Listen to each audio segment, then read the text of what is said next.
akwai wasu sabbin ficintinu da suka bayyana. Za ka gani idan an tafi jana'iza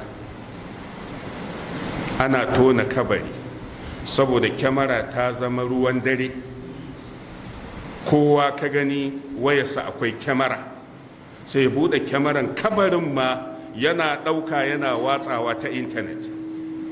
Ana binne mamaci yadda aka kwantar da shi suna ɗauka suna watsawa. Shi a ganinsa ya burge duniya.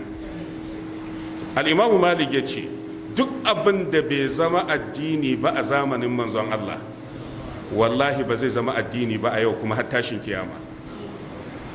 Ta ina za ka ɗau kyamara ana binne mamaci kana fimin? Ta ina aka samu wannan a sunnar annabi? Kuma za a tafi a ringa yaɗa ma duniya. Shin meye ribarsa? Menene ribarsa? Don haka ya kamata jama'a su ringa hattara.